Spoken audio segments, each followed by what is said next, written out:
welcome to Tortilla Talk Tuesday. I have to sneeze. Oh my god.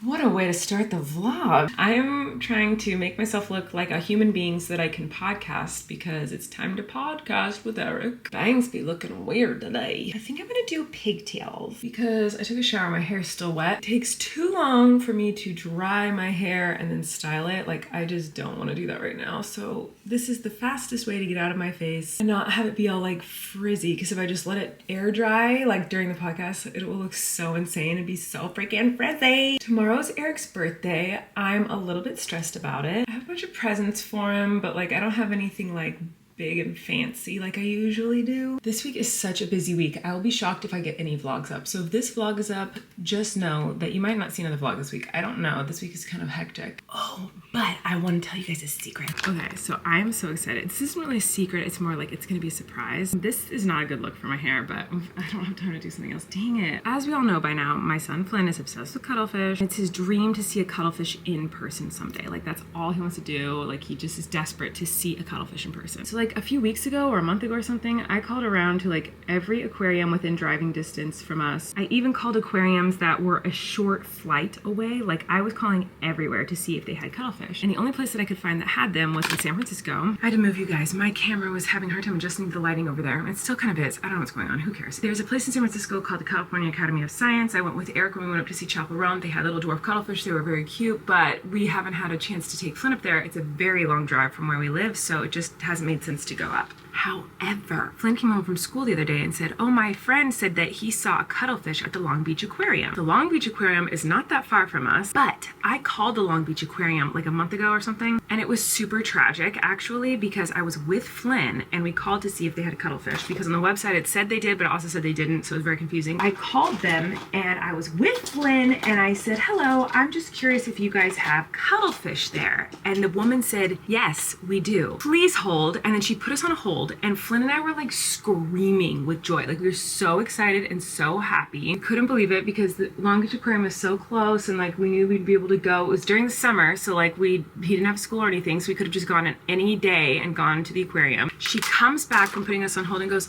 hello, yes, so we do have the cuttlefish, but you can't see it. And we were like, huh?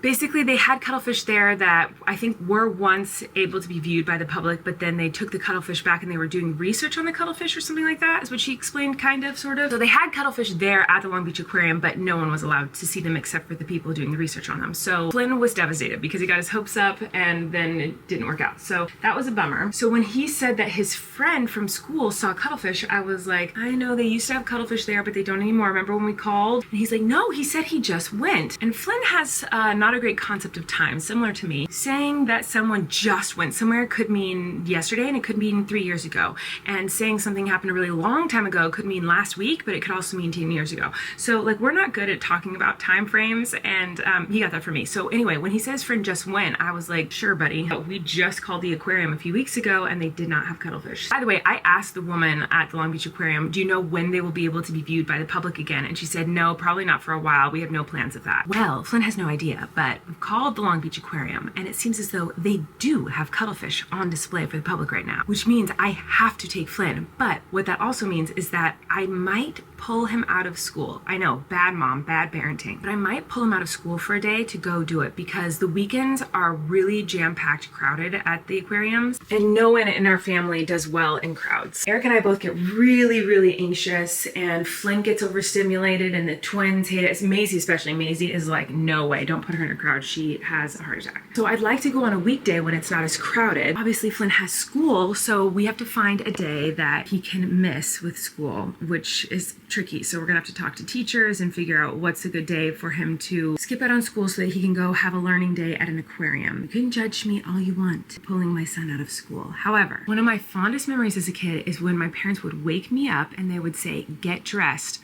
We're going up into the mountains, there's snow. And they let me skip school to go play in the snow in the mountains. Because where I grew up, it doesn't snow. Like literally pretty much 75 degrees all year long. So I didn't even see falling snow from the sky until I was like 17 or 18. Prior to that, my only experience with snow was when it would snow at the tippy top of the mountains, and we would drive all the way up the mountain because it snowed in the middle of the night. It was no longer snowing. There was snow on the ground, and we would play in the dirty snow that was like on the side of the road. But it was so exciting to be woken up and have the surprise of like, we're not going to school. We're going to go do something so fun. My goal is to kind of create a fun memory like that for Flynn. Now, I could wait till his birthday to do this. However, his birthday's not till December, and I'm worried by then the cuttlefish won't be at the aquarium anymore. So we got to go like now. That's my little secret. That's the surprise I'm very excited about. Right now, I've got to go record the podcast, so I'll see you guys after. I'm excited to answer all of your tortilla talk questions. I hope you leave some good ones for me today. I have like 8.5 billion things to do today. We just recorded the podcast, but I need to wrap all of Eric's presents, so I'm getting them ready. So I thought I would do tortilla talk questions and answers while I'm doing all the things that I have to do. So right now I'm just getting everything ready to be wrapped, and then I'm going to wrap it all. First question is from Brody. It says, "Hey Colleen, your sister just posted a vlog and it made me wonder, do you ever have time to watch YouTube? If so, who and what do you watch? Do you ever watch your family on YouTube?" So no, I don't have time to watch YouTube, but also I feel like YouTube is so much different than it used to be. Like I used to wake up and the first thing I would do is go on my subscriptions of YouTube and watch all my favorite YouTube videos. Like that's how I would start my day. Now I don't feel like it's like that. Like first of all, I feel like YouTube makes it hard to even find where your subscriptions are. And then not many people upload like they used to. So basically what I watch on YouTube, if I watch YouTube, is my sister Rachel's channel, my brother and sister-in-law's channel, rock videos, and videos about fish and aquatic life for Flynn. The reason I wanted to read this question is because I wanted to know who you guys would suggest I watch, because I would love to get into more YouTube channels. I just don't know who to watch. I feel like a lot of YouTube now is just like very produced, like shows. I don't know, just like not the stuff that I typically watch. But if you guys have suggestions of people that you love, like let me know. I'd love to watch them. First thing I have to do is I need to frame something. I painted this for Eric last night. It's Eric and Flynn with little cowboy hats on a boat. Eric and Flynn have been having lots of adventures like out at sea and fishing, and I have very fond memories at this ranch. That's really cool. I vlogged about it. I was there when I was pregnant with the twins, and I told my family that I was pregnant there. I've gone a few times. It's the coolest ranch in the world. It's an Airbnb, but you can go and stay in like a yurt, in a cabin, all these cool places. You can play with the goats and the sheep and the alpacas and the horses, and they have all kinds of incredible animals that you can play with, and it's just amazing. It's a magical land. And they have a lake that you can take a little tiny boat or canoe out on. I have this memory of Eric and Flynn wearing cowboy hats in the rowboat out on the little, it's not a lake, it's a pond really, it's very small. We rode around like right by the shore for a second, and it was just this cute sweet memory of them in cowboy hats on this boat. So I tried to kind of watercolor that, so I did that last night. I'm going to frame that and give it to him. And I also had this picture printed, which is one of Eric's favorite pictures of all time. This is Flynn when he was a baby. I was on tour. I just finished doing Waitress on Broadway, and then immediately from that we went on a bus tour. Flynn came with us. He was only 8 months old or 9 months old. He was tiny. This is in New Orleans, and this is one of Eric's favorite memories from all of tour, because our little tiny sweet baby, we're just pushing him down Main Street in New Orleans. It was crazy, and someone just walked up and put a parrot on his stroller without asking or saying anything. Someone just like plopped the parrot there, and then this guy came up with a cigarette and a bottle of alcohol and started talking to Flynn, and Flynn was just like smiling, looking around like, yeah, this is normal. Like Eric was just laughing. He's like, what is this life? We're on a bus tour doing a comedy show with our baby. We're walking in the street and there's a parrot on our baby's stroller, and a man just came up like a cigarette and alcohol, and at some point someone took this picture. I think it might have been Eric. If you just looked at this picture with no context, you'd be like, what is happening here? He loves it. He talks about this picture all the time, so I got it printed to frame it for him. Did I answer your question? I did. Okay, oh my God, what is wrong with me? I don't think I can do two things at once right now. I'm outside. I thought I was gonna do a quick rock exchange. That was gonna take me 2 seconds, but I was wrong because something bad happened. So I'm taking this opportunity to answer a question about rocks. Hannah said, tortilla talk question, help. I just started tumbling my rocks in a rotary tumbler, literally printed out your instructions and have been following them for about a month now. I just opened up my stage 3 rocks and cried. They all got so tiny all of a sudden. What did I do wrong? I've moved them onto stage 4, so we'll see how they look in a week, but I was so sad to see my rocks all of a sudden be so tiny. And then she edited it and said, update, what did I do wrong? Okay, most of the rocks came out super shiny and polished, but a handful are shiny but dull at the same time, if that makes sense. Yes, that makes sense. The reason I wanted to answer this is because I have some ideas of what could have happened, but rock tumbling is tricky. It's not as easy as just like putting rocks inside one of those things and spinning it and then they're pretty. Like it takes practice and figuring out. I've had so many situations where I think I'm doing everything perfectly to get perfect rocks and then they come out super dull. By the way, I know this is a very niche topic that most people are not going to be interested in, but I'm interested in it and she asked, so I want to help. So something just happened to me. I've been rock tumbling for I think like a year now, and I feel like I've gotten pretty good at it, but I still have mess ups. Like I just went to switch out some rocks. This rock tumbler I noticed was wet right here as it was spinning, and I was like, that should not be wet. And it's because all of the grit water leaked out somehow, and now in my tumbler, this is a huge chunk of cement essentially. It is all the grit and water that has dried up and crusted right there from over overnight. It's still wet, but it's gonna be really hard for me to clean it off. And that means all of these rocks have been tumbling in here without grit water. They're just tumbling on themselves. So probably a lot of them got shattered, messed up. So I need to clean all this, which is a total pain in the butt. So I'm showing you that to show you that it happens to everybody. Like, it takes a lot of practice and figuring out, and you'll still mess up even when you have it perfectly figured out. Oh my gosh. Oh, how sad. Okay. So the first thing that comes to my mind, if your rocks came out small, that happened to me in the beginning. What that tells me is that the type of rock that you are tumbling is a softer stone. So when rocks are softer stones, you don't have to tumble them as long. I like to tumble a lot of jasper, milky quartz, agate, like lots of different hard rocks. So these are on the hardness scale of like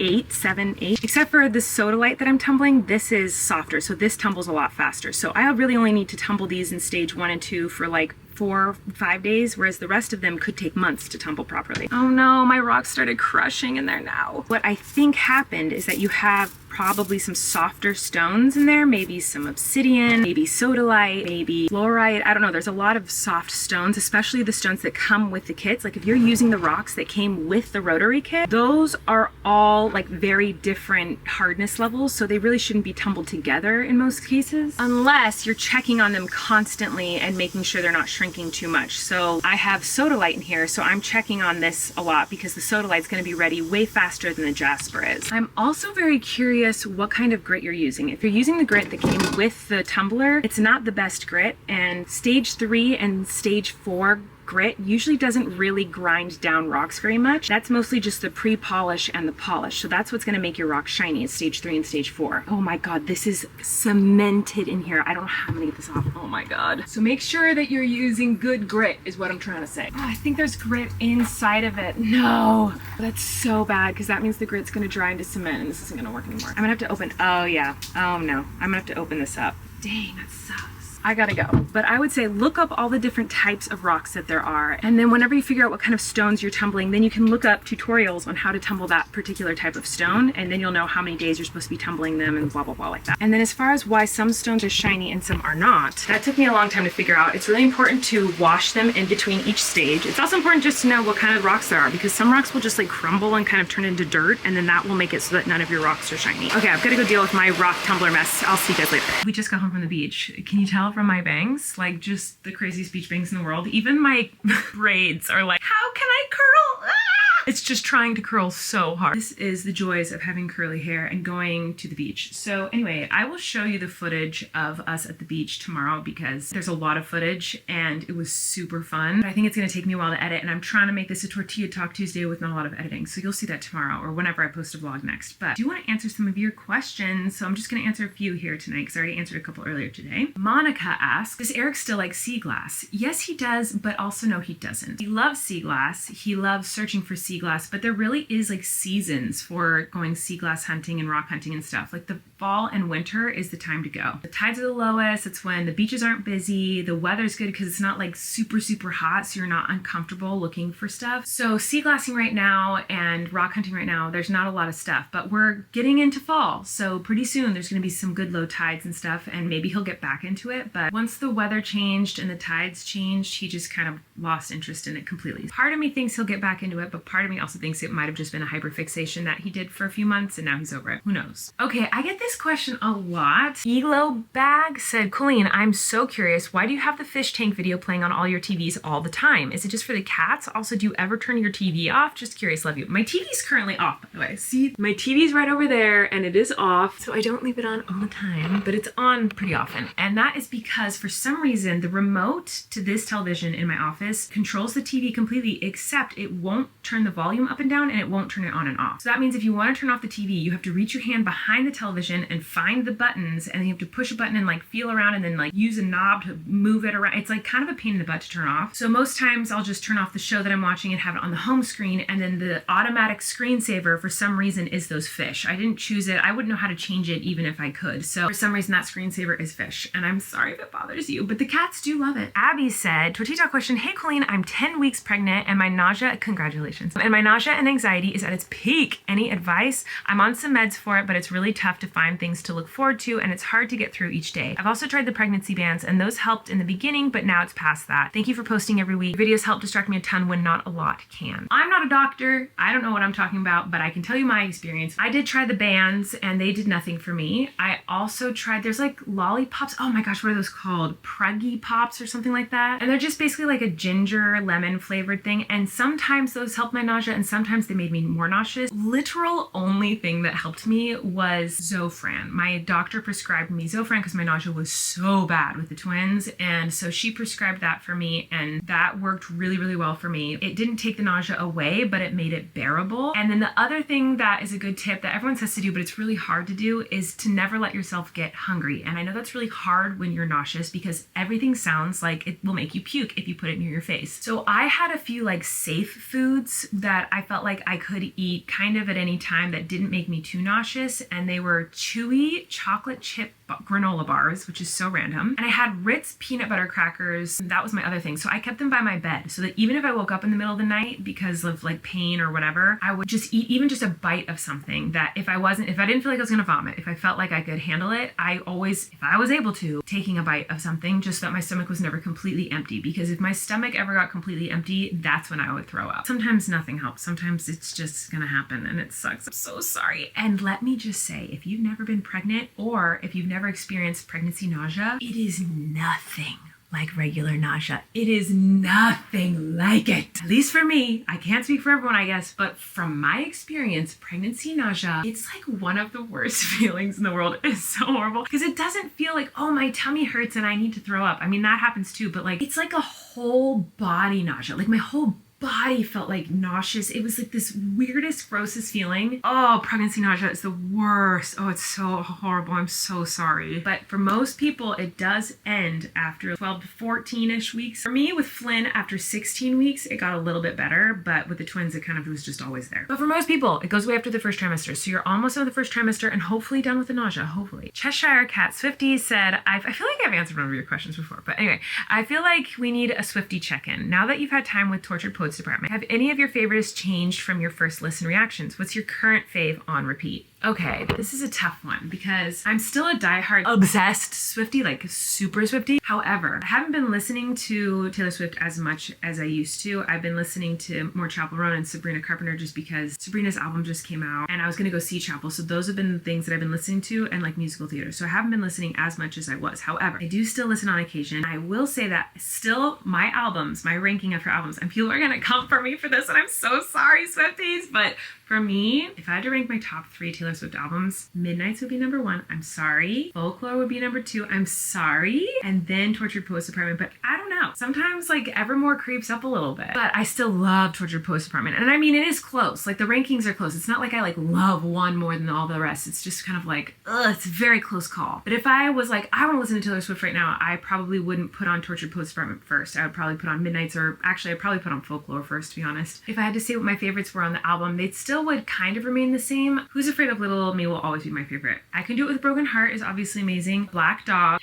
Oh, here comes Daisy. I don't remember which ones I love the most. I think I loved when I first listened to it, Who's Afraid of Little Old Me and I Can Do It With a Broken Heart, but I don't remember what other ones I really loved. I like Fortnite and I like Tortured Poets Department. I love Down Bad, but Daddy I Love Him is so good. Smallest Man Who Ever Lived obviously is so great. I really like I'm Gonna Get You Back. Like, I don't know that I loved that song so much when I first heard the album, but I really I love that song. And Clara Bow, I really love. Prophecy is so good. I mean, I don't know. I can't pick one, but like, I don't know if all these ones that I just said were in my top 5 or top 10 when I first listened to the album. I don't know. I like them all. Allison said, hopefully you can settle this bet. She has a bet with someone. I said you named Flynn because of an object you found in your bag, or is it because of Eric's family name? Okay, if you really do have a bet with someone about this, you both win the bet because it was both. Flynn is a family name on Eric's side. It's a name that's been passed down for many generations, and the original Flynn was a sailor, like a captain of a ship. Eric has a lot of fondness and memories and connection to boats and ships and the ocean, which is funny because now Flynn loves the ocean, which just solidifies like our name choice. Flynn gets older and loves the ocean so much, I'm like even more happy that we named him Flynn. We knew we wanted to do a family name, and that name had been passed down a lot and we really liked it, but we hadn't decided on a name when Flynn was born. And it was honestly one of the first names that we had talked talked about. So when I was on tour, we went through Ireland, and while we were there, I was pregnant. I was like in my first trimester with Flynn. We were just like walking around all these little shops. We found a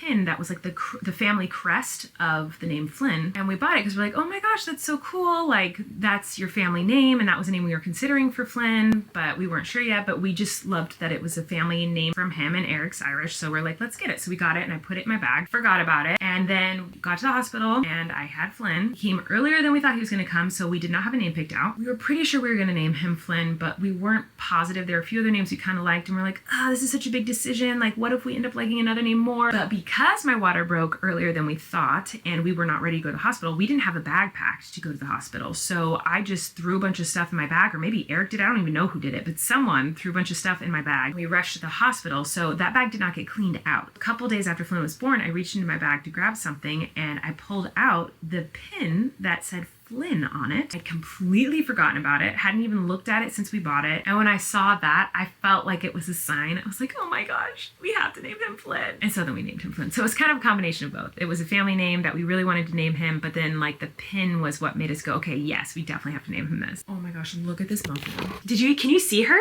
She's camouflaged, completely camouflaged. Literally, where is Daisy? Who knows? Look at my little muffy muff. Okay, that's all I'm going to do today. I'm not gonna answer any more questions. I hope you guys enjoyed this tortilla talk. Don't forget to leave questions for the next tortilla talk, and I'll see you guys tomorrow or a couple days, or I don't know when I'm gonna see you. I'll see you someday. Tomorrow's Eric's birthday, so it's gonna be a busy little day. Huh, Daisy?